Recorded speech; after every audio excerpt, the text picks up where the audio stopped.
Quero ler um texto que está em Deuteronômio capítulo 32, verso 11.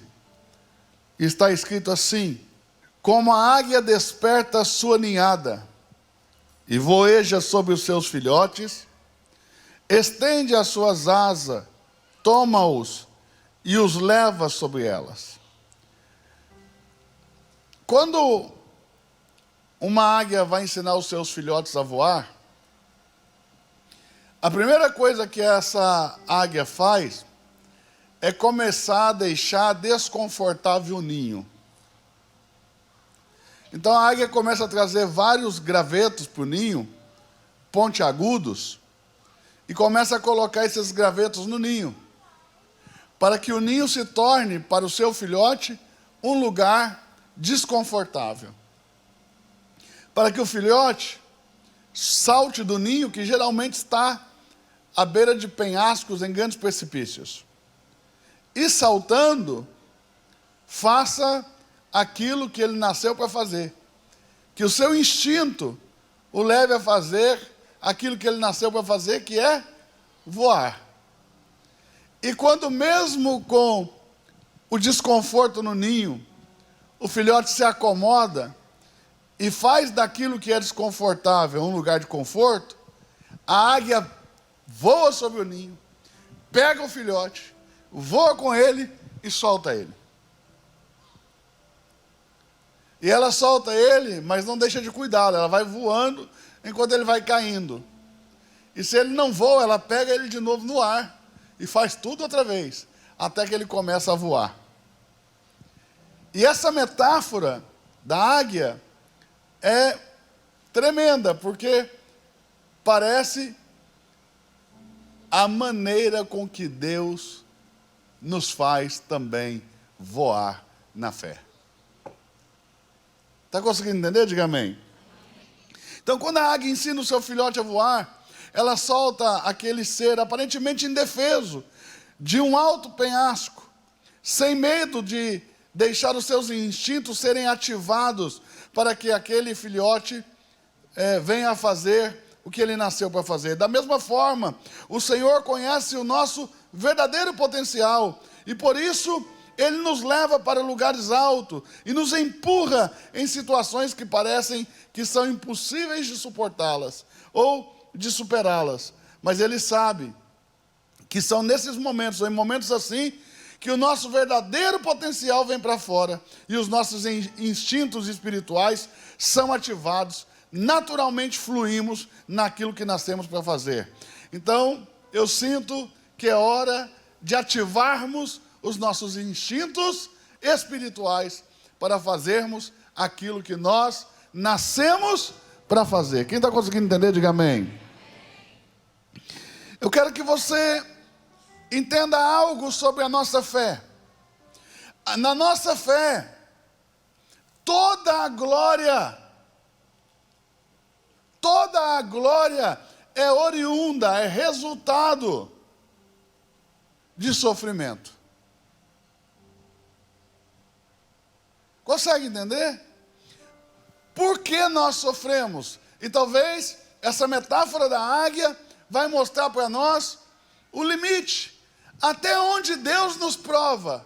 Até onde Deus nos deixa passar por situações difíceis. Para que possamos crescer na fé. Para que possamos ativar os nossos instintos espirituais. E o nosso verdadeiro potencial seja colocado para fora. A igreja, meu irmão, é o lugar onde as pessoas cheias de potenciais querem se acomodar.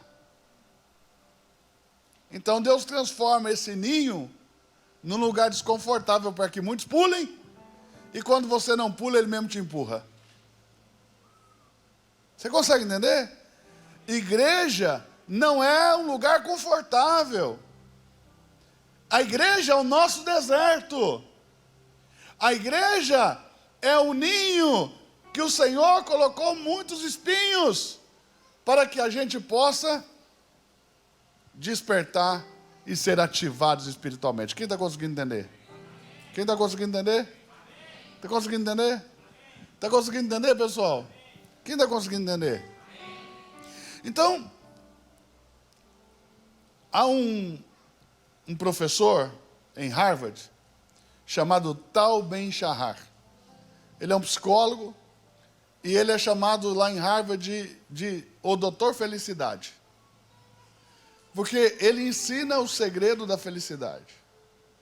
E uma das coisas que ele diz que impedem a felicidade das pessoas é que as pessoas aprenderam a ter prazer sem sacrifício.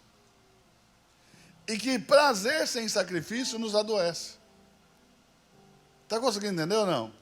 Então, sempre em favor ou em nome de um prazer momentâneo e em detrimento de algo poderoso, de algo benéfico, de algo saudável a longo prazo, a gente opta por aquilo que é prazer momentâneo, que não necessita esforço ou sacrifício. E esse psicólogo renomadíssimo diz que isso nos adoece. Por quê? Porque a recompensa tem que ser oriunda do sacrifício, do esforço.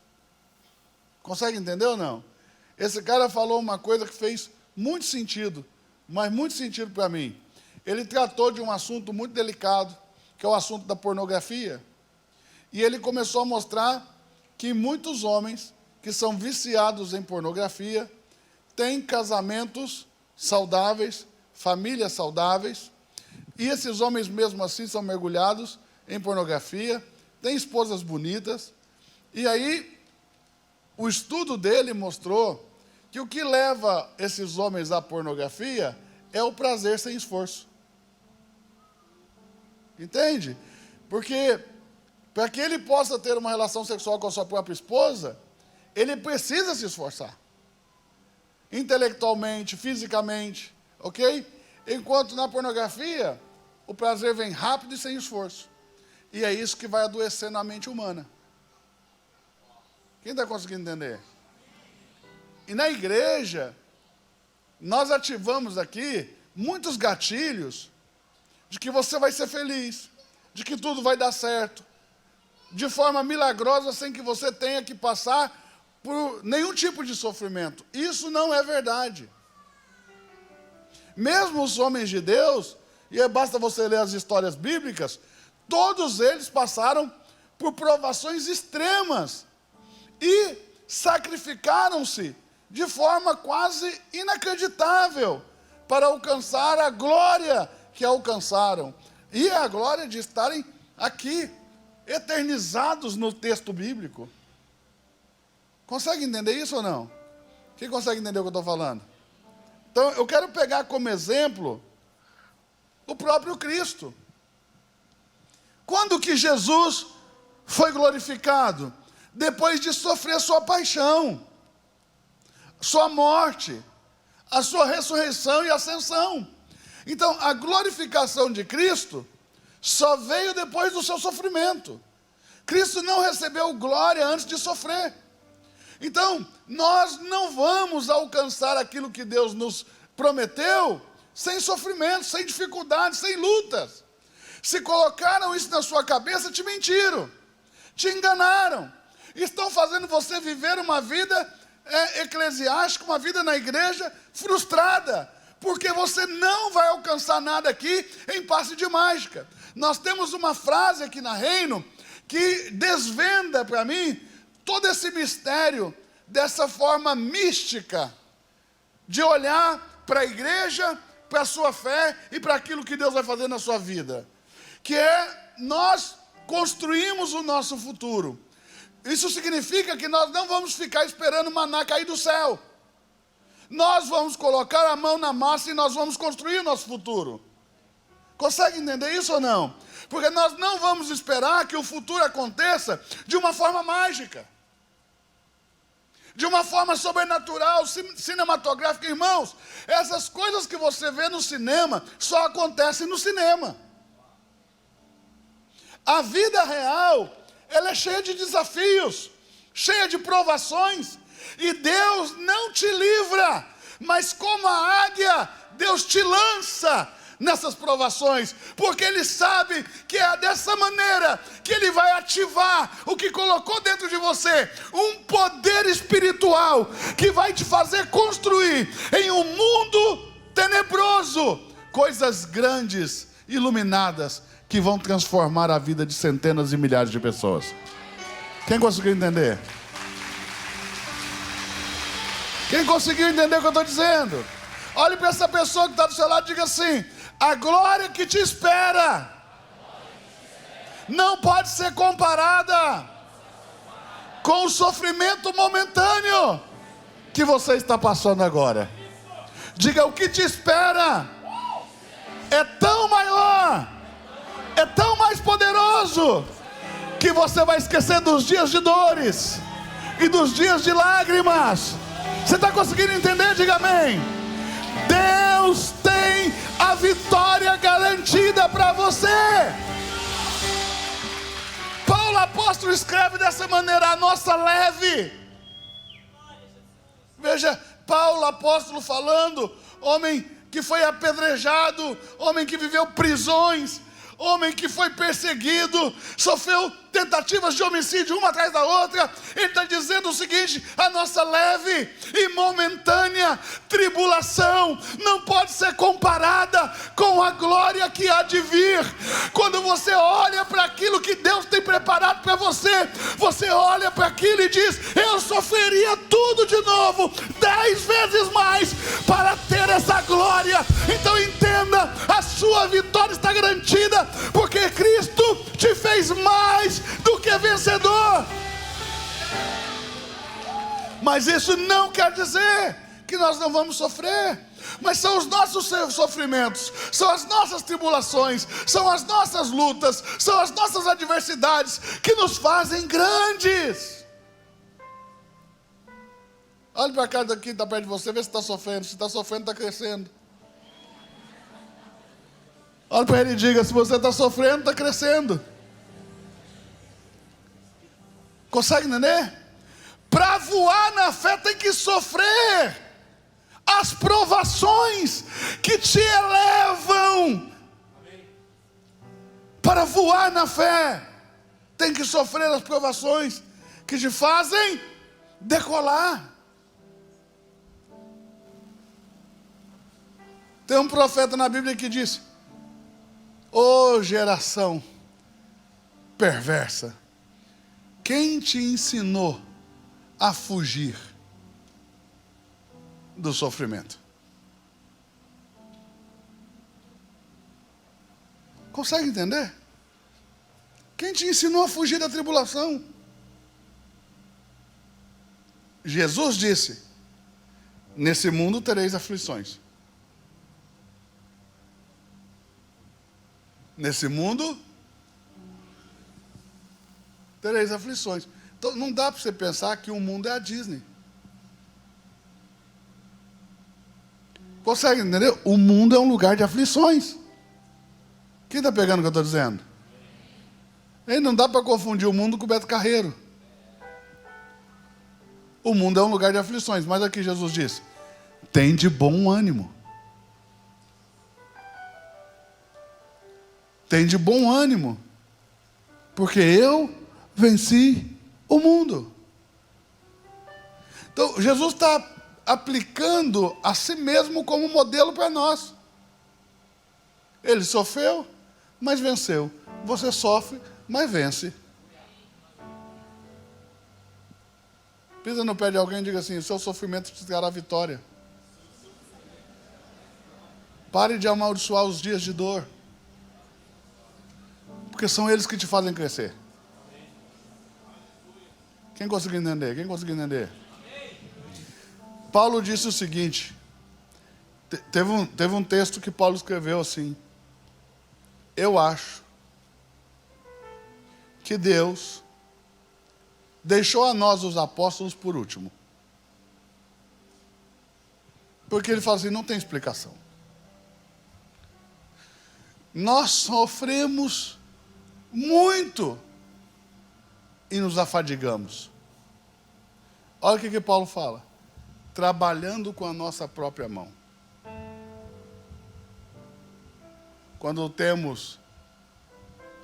quando somos vítimas de perseguição, abençoamos. Quando somos difamados, falamos bem. Quando somos esbofeteados, perdoamos e oramos. Mas ele diz, nada disso é suficiente. Ainda assim somos considerados lixos do mundo e escória de todos. Ele diz, creio eu que Deus pôs a nós, os apóstolos, por último. Paulo está falando, o sofrimento é tanto, que ele se sente marginalizado. O sofrimento é tanto, a humilhação é tanta, a vergonha é tanto, o opróbrio é tanto, que ele se sente à margem do restante da sociedade. Mas olha o que ele está dizendo. Deus nos pôs por último. Mas olha o que a nossa fé ensina. Que os últimos serão os primeiros. Então, é óbvio que Deus vai te pôr por último se Ele quer que você seja o primeiro. Olha a glória apostólica hoje, 2000 anos depois. Paulo fala no mesmo tom de Deus. Porque o Espírito Santo usou as palavras de Paulo como suas próprias palavras, ou colocou palavras na boca de Paulo, para que as palavras de Paulo fossem as mesmas palavras de Deus. Paulo fala, ora, agora diz o Senhor, agora falo eu. Mas mesmo o que ele fala, por inspiração do Espírito Santo, ficou registrado no cânon sagrado. Veja, isso é uma glória que na minha mente, inconcebível para um mortal. Que Deus fale através de nós. Mas Paulo recebeu essa glória por causa dos seus sofrimentos. Quem está conseguindo entender, diga amém. Tem um texto em Lucas, no capítulo 24, e verso 26, que diz assim, ó. Porventura, Lucas 24, 26. Não convinha que Cristo padecesse e entrasse em sua glória? Ou seja, para que Jesus entrasse em sua glória, Jesus precisava padecer. 1 de Pedro 4,13. 1 de Pedro 4,13, presta atenção. Pelo contrário, alegrai-vos na medida em que sois coparticipantes dos sofrimentos de Cristo, para que também na revelação da sua glória vos alegreis exultando.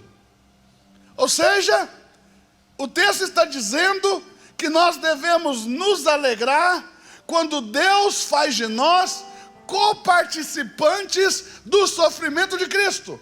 Porque quando a glória de Cristo for revelada, nós teremos parte nessa glória. Está conseguindo entender? Diga amém. Quem está conseguindo entender? Jesus foi homem de dores. Jesus não foi homem de conexões. Vou falar de novo. Jesus foi homem de dores, não foi homem de conexões. Aliás, a Bíblia diz que ele não era agradável. A Bíblia diz que ninguém tinha interesse nele. Consegue entender? Quem está conseguindo entender o que eu estou falando? Veja, Jesus realmente vivia na contramão do mundo. Irmão, Jesus nunca se afastou do lugar que nasceu mais do que 100 quilômetros. Olha onde sua mensagem chegou.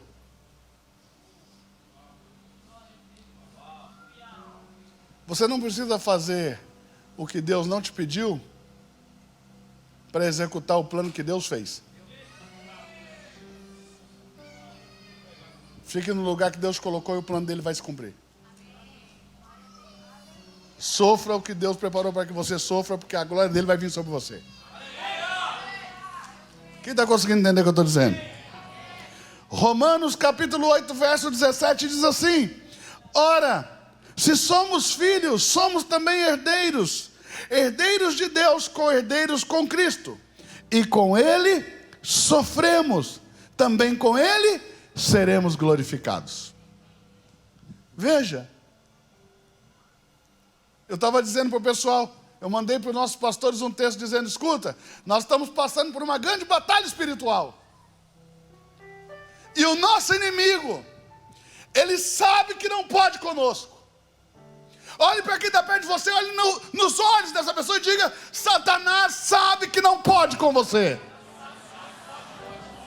E diga aí por quê? Porque você tem o Espírito Santo.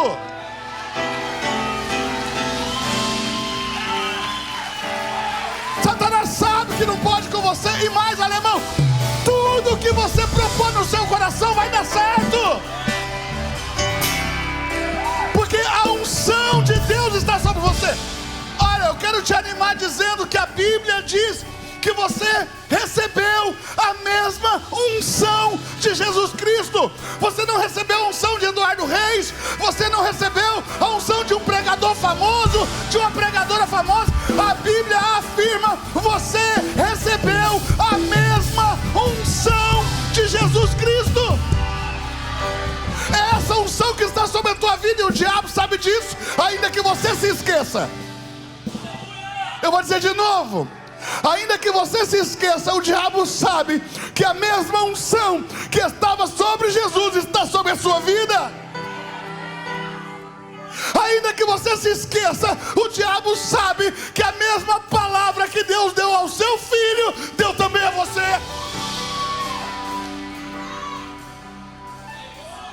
Então o que resta para o nosso inimigo?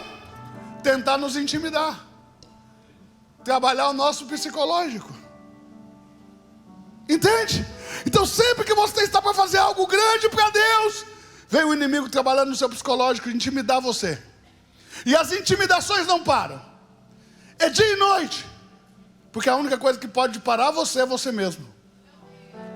Então o diabo sabe disso. E ele trabalha na sua mente, tentando te intimidar. Todos os anos, nós estamos no 3º ano de conferência. Todos os anos antes da conferência começam os sonhos. É só sonho ruim. Irmão, você não tem noção da enxurrada de sonho ruim.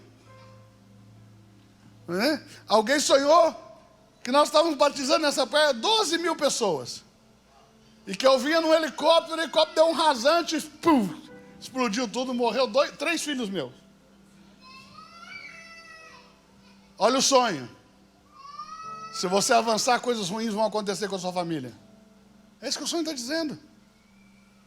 Uma tentativa de intimidar.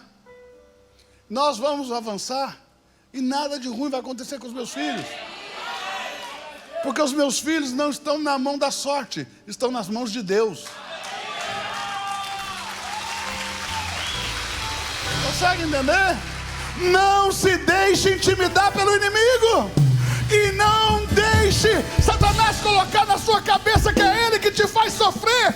O teu sofrimento, as tuas lutas, as tuas batalhas, as tuas tribulações é o cuidado de Deus, que como uma águia cuida do seu filhote, tem cuidado de você e tem te lançado para que você alce voos sozinho e altos,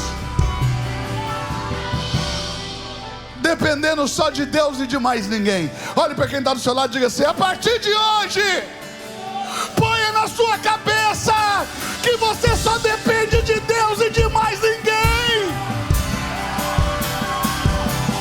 Só dependemos de Deus e de mais ninguém. Eu vou dizer de novo: só dependemos de Deus e de mais ninguém.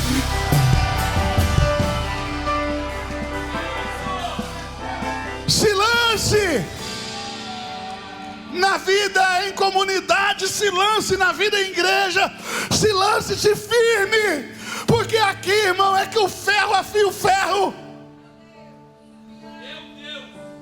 Não foi isso que o Senhor disse? Assim como o ferro afia o ferro, um ao seu amigo.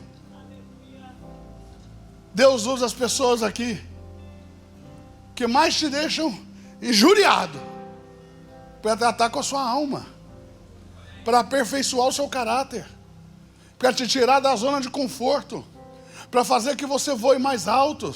Não venha para a igreja pensando que aqui vai ser um mar de rosa. Aliás, não venha para o evangelho pensando que o evangelho vai ser um mar de rosas. Porque quando você veio, você se tornou filho de Deus. E a Bíblia diz que Deus bate naqueles que Ele ama e açoita os que recebe por filho. Ele açoita, Ele bate. Porque você não é um bastardo, você tem pai. E o seu pai te disciplina. Mas olha como está escrito: se você está sem a disciplina da qual todos nós nos fazemos participantes, então talvez você não seja filho e sim bastardo. Se a sua vida é um mar de rosa, irmão, talvez e só talvez você não seja filho de Deus. Porque os filhos de Deus sofrem. Eu vou dizer de novo: os filhos de Deus sofrem. E diga: por que sofremos? Para não sermos condenados com esse mundo. Ninguém vai poder apontar o dedo na sua cara. Porque tudo o que você precisa, você tem. Um pai que te disciplina. Consegue entender? Você tem um pai, você não vive a sorte. Olha para quem está perto de você e diga: você tem um pai. Mas, irmão, me ajude aí, seja um profeta agora essa manhã. Olhe nos olhos dessa pessoa e diga: você tem um pai, você não vive a sorte. Amém ou não amém? Amém ou não amém? E outra coisa que você tem que saber: não se assombre com o sofrimento, não se assombre com as lutas, elas foram profetizadas. Tanto para Jesus quanto para nós. Consegue entender ou não? Eu sofro às vezes. Irmãos, às vezes é tão pesado. Às vezes é tão angustiante. Às vezes a agonia é tão grande que dá vontade de subir num lugar e gritar com toda a força. Mas sabe, é nessas horas que a gente está crescendo. É nessas horas que está sendo ativado dentro de nós aquilo que Deus escondeu aí, que talvez você nem saiba do potencial de Deus dentro de você. E essa potencialidade toda vem para fora, nos momentos de luta, de dor, de provação, nos momentos de angústia, no momento de vergonha, nos momentos de humilhação. Consegue entender ou não? Uma hora seu espírito vai se revoltar. Jesus se revoltava no espírito todo o tempo. Uma hora o seu espírito vai se revoltar, você vai se levantar e dizer: chega, cresci. Vou enfrentar. Não vou mais fugir de gigante nenhum. Aleluia! Você vai fugir para onde? Porque quando você foge de gigante, não é de gigante que você está fugindo, você está fugindo de quem pôs eles ali. E foi Deus, você vai fugir de Deus para onde? Deus colocou o gigante na sua frente para você derrubá-lo. Eu quero profetizar, se você levantar sua mão direita para o céu, eu quero profetizar: você, nessa terra, vai ser como um Davi, que ao ver a afronta e a vergonha, não fugiu, mas foi para cima do gigante, e o derrubou, e arrancou sua cabeça. Eu declaro e profetizo que você está sendo cheio de ousadia e coragem, pelo poder do Espírito Santo. Satanás não tem poder de te intimidar. Você pode celebrar Jesus por isso? Eu vou dizer de novo: Satanás não tem poder de te intimidar. É só você que tem o poder de permitir isso. Não permita ser intimidado por diabo.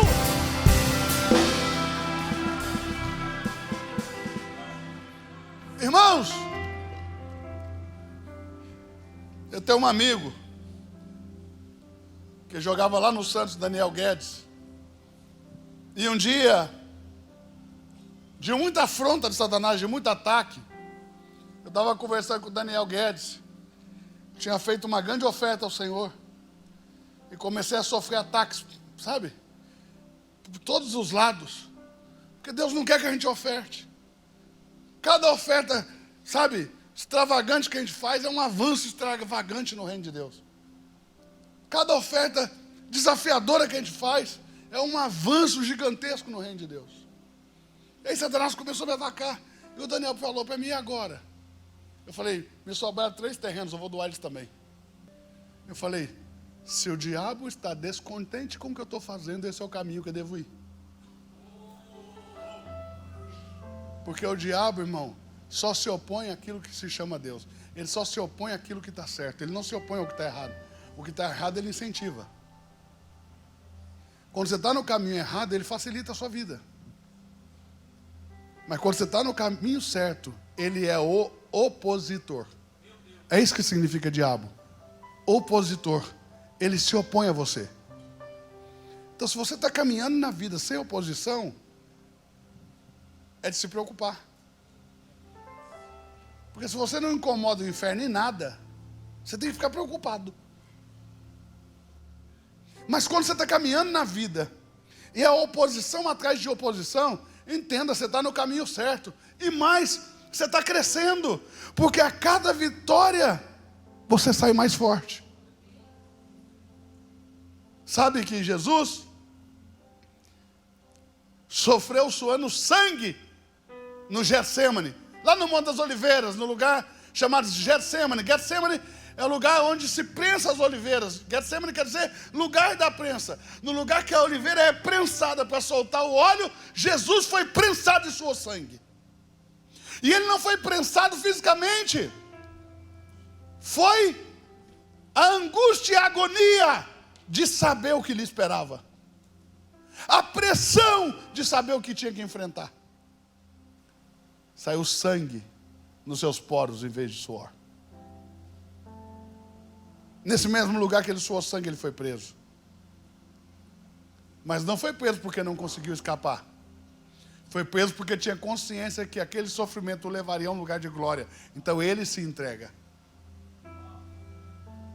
Quando a turba chegou com Judas para prendê-lo, Judas tinha dito, o sinal vai ser o seguinte: o homem que eu beijar, este é ele.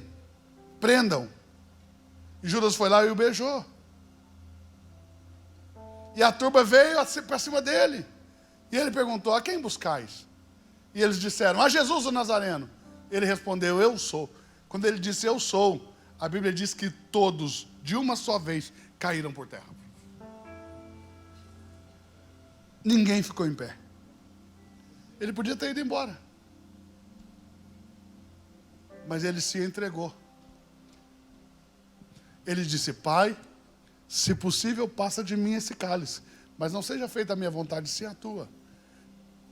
E qual era a vontade de Deus? Glorificá-lo pelo sofrimento. Glorificá-lo pelo sofrimento. Olha a profecia. Ele disse para os seus discípulos, todos os profetas falaram de mim. Moisés, os profetas, os salmos.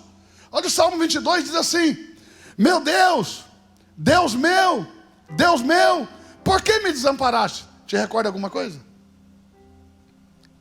Mas eu sou verme, não homem, opróbrio dos homens e desprezado do povo. Veja, ninguém queria conexão com ele. Todos os que me veem, porque hoje em dia parece que se você não tiver um network, você não vai ser nada na vida. Irmão, tira essa mentalidade diabólica da sua mente.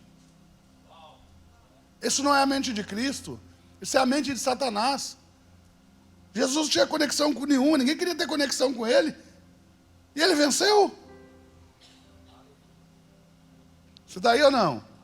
Sabe o que essa porcaria de network está ensinando para nós? Você depender de homens e não de Deus.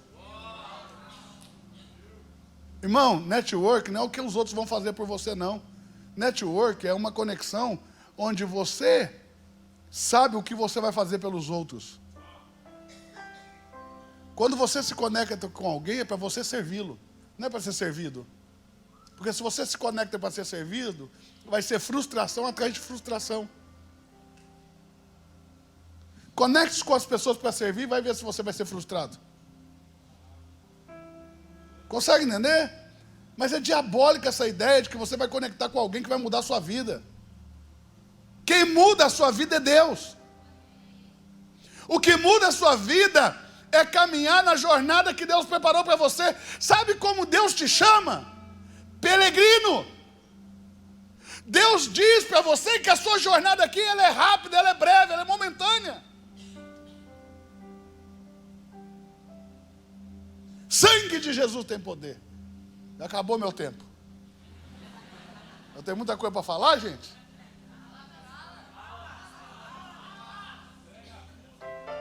Volta de noite que eu vou continuar. Olha isso aqui. Todos os que me veem zombam de mim, estendem os lábios e meneiam a cabeça, dizendo: confiou no Senhor, livre-o, salve-o, pois nele tem prazer. Os muitos touros de Bazã me cercaram, eles me rodeiam, sou como água derramada. Os meus ossos se desconjuntaram, o meu coração está como a cera, derreteu-se dentro de mim, a minha força se secou. Eu estou como um caco de barro, a minha língua está pegada ao meu paladar. E me deitas no pó da morte, os cães me rodeiam. Ele está falando de batalhas espirituais, ele está vendo o diabo ao redor dele, ele está vendo Satanás e os seus demônios. Ele diz: os cães me rodeiam, uma súcia de malfeitores me cercam, transpassaram-me as mãos e os pés. Eu posso contar todos os meus ossos. Eles me estão olhando e me encarando, eles repartem entre si as minhas vestes, lançam sorte sobre a minha túnica. Está no Salmo, irmão. Ó, 300 anos antes de Jesus nascer, o sofrimento dele foi anunciado, o seu sofrimento foi anunciado. Você está com medo de quê? É o nosso sofrimento que traz a glória. Vai correr para onde? A sua glória depende de passar pelos processos que Deus estabeleceu para você nessa jornada curta. Ele olha para você e te chama peregrino. Você está numa peregrinação, onde você tem que aprender o que tem que aprender para pegar a glória que te é devida.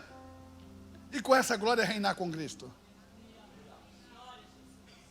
Consegue entender ou não? Olhe para quem está do seu lado e diga: é só uma jornada, é só uma passagem.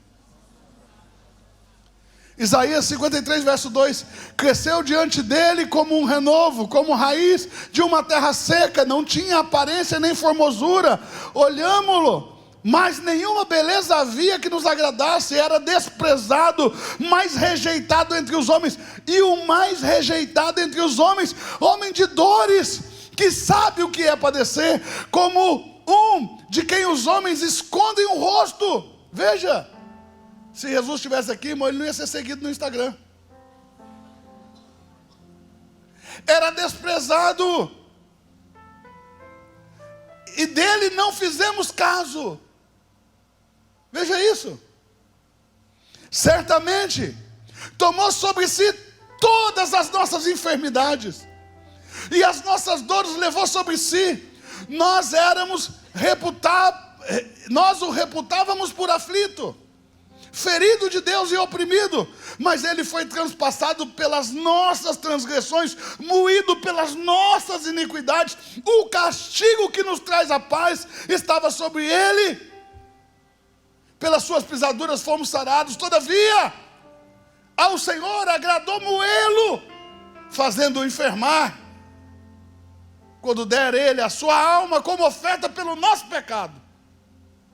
Porquanto derramou a sua alma na morte, e foi contado com os transgressores, contudo, levou sobre si o pecado de muitos, e pelos transgressores intercedeu. Está em Isaías. Ninguém em Israel sabia que Jesus ia nascer. Suas dificuldades, suas dores, suas lutas, suas provas, sua humilhação, seu desprezo, já estava tudo profetizado. Consegue entender? Porque Deus não está, irmão, armando pegadinha para ninguém, não. Deus deixou claro o seu caminho.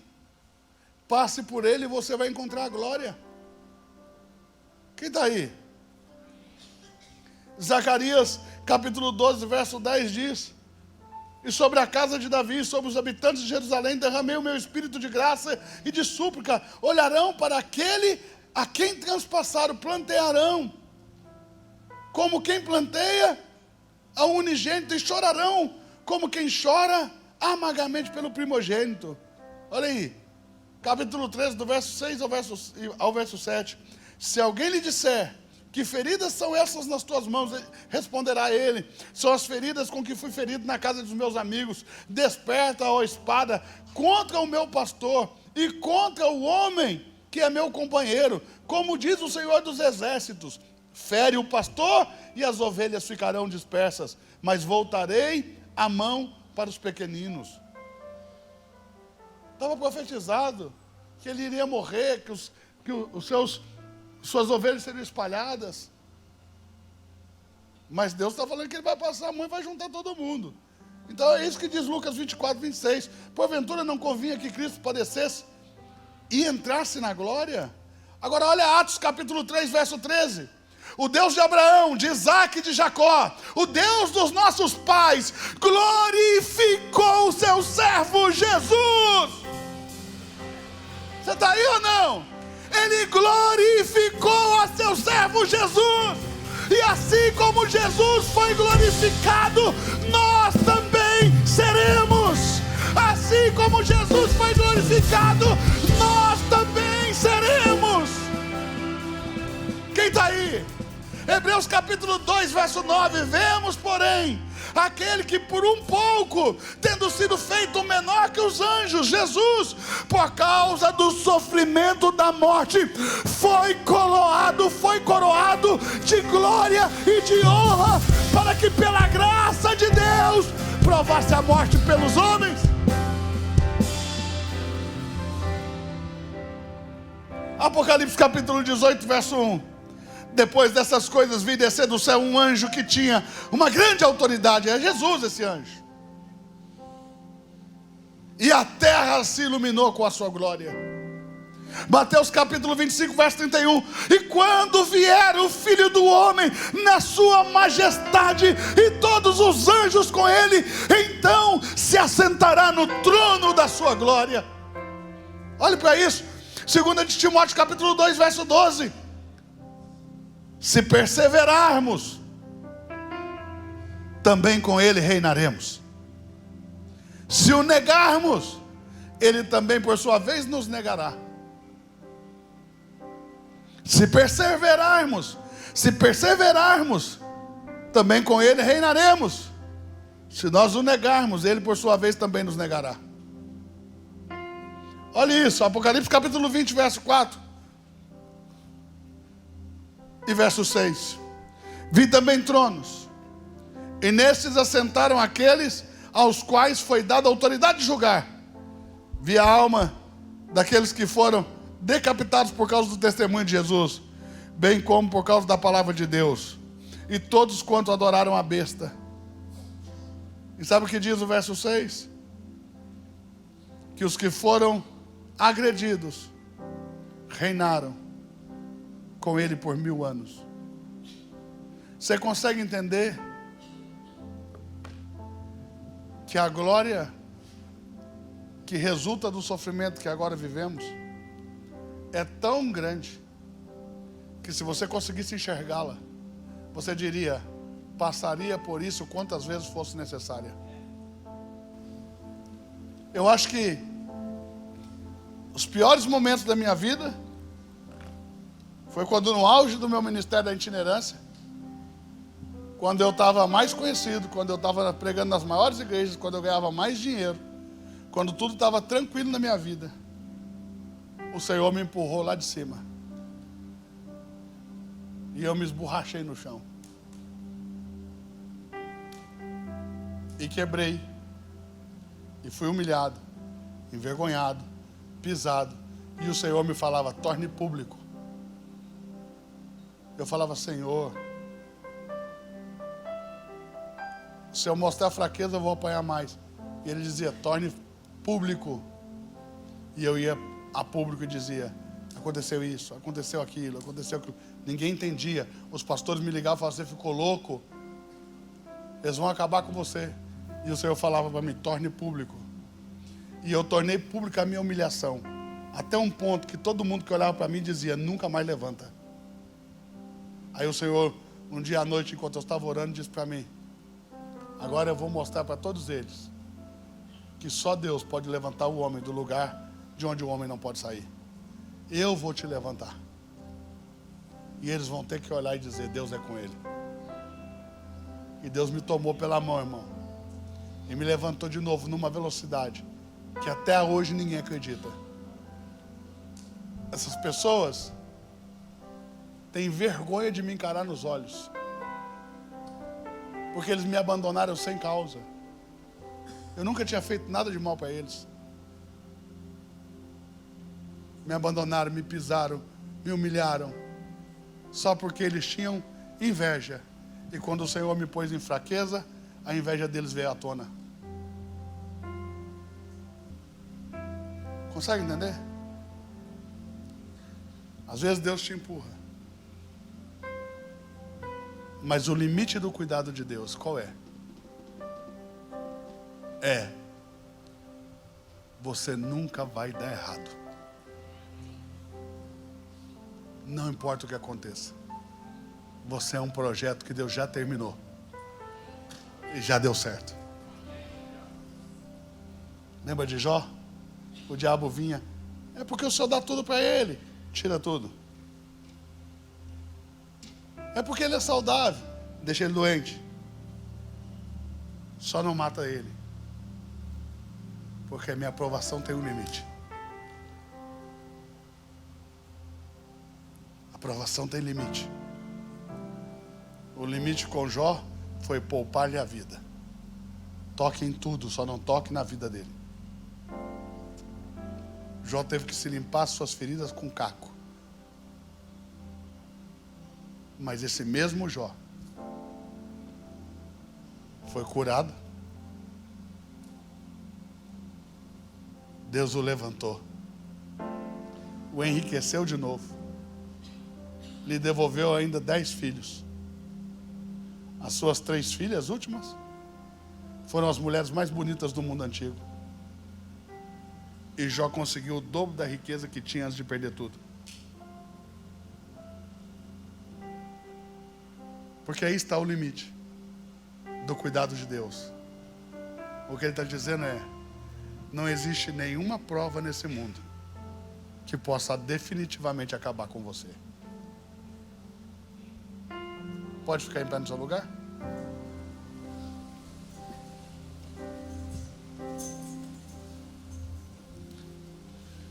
É isso que eu tenho visto, alemão. A cada conferência, a nossa igreja cresce. Cresce em maturidade, cresce em capacidade organizacional, cresce em recursos financeiros, cresce em números de membros. Então é óbvio que o diabo,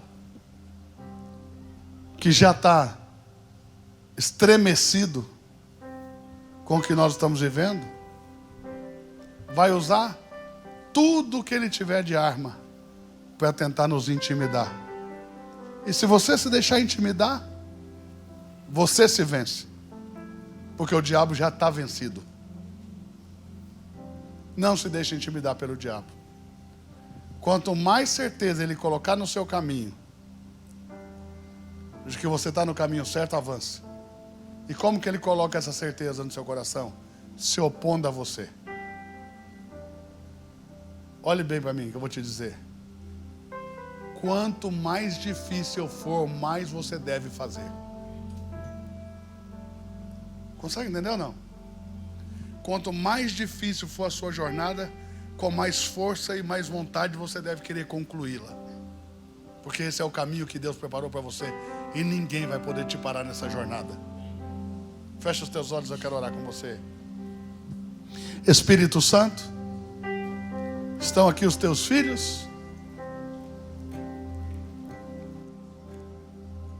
preparados para voar na fé, para serem ativados no potencial que o Senhor colocou dentro deles.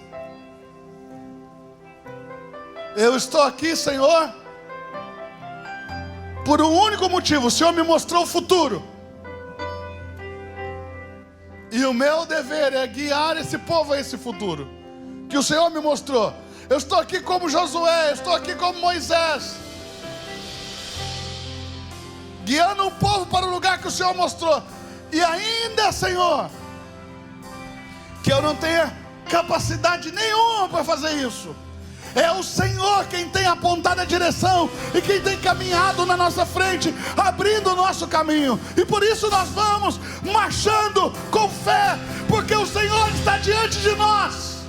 E ninguém nos poderá resistir durante todos os dias da nossa vida.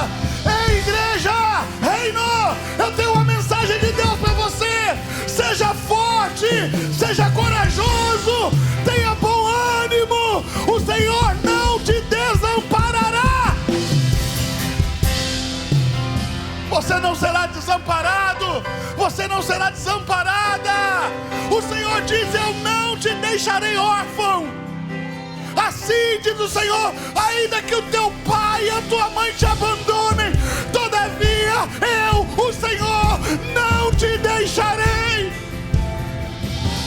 Oh, rabandere candelaba dorocova dere candelaba churianda, rabandore candelaba shai. O Senhor é contigo, o Senhor é contigo, o Senhor é contigo. Não te desanime, não perca a tua força.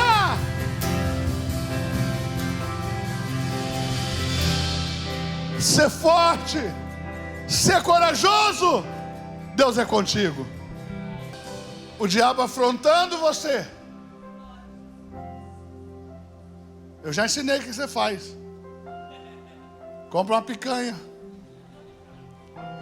come um churrasco, abre uma Coca-Cola e diga para ele: essa é a minha preocupação com você, Satanás. O diabo tenta nos resistir, nós vamos avançando. Agora, na hora que acabar a reunião, nós vamos batizar aqui a Valentina, a Jana, o Joe. Vamos batizar essa família tão querida, tão amada. 3 anos já caminhando aqui perto de nós. 3 anos já de amizade. E agora Deus, com seu Espírito Santo, escolheu a hora de vocês se batizarem. Nós vamos batizar vocês hoje, porque essa é a vontade de Deus. Veja, o inimigo trabalhando e Deus nos mostrando sinais. Eu estou contigo, avance. Eu estou contigo, eu não te deixarei. Você nunca se chamará desamparada. É isso que ele diz à igreja: você nunca se chamará desamparada. Está conseguindo entender? Mão direita para o céu, abre bem a palma da sua mão. Que o grande amor de Deus o Pai, que a graça redentora do Filho, que a consolação e a comunhão do Espírito Santo que foi enviado à terra, seja a mão do seu coração e diga: que habita em mim. Joga lá na sua casa e diga: seja com todos, agora e para sempre. Amém. Vai em paz em nome de Jesus. I love you, reino.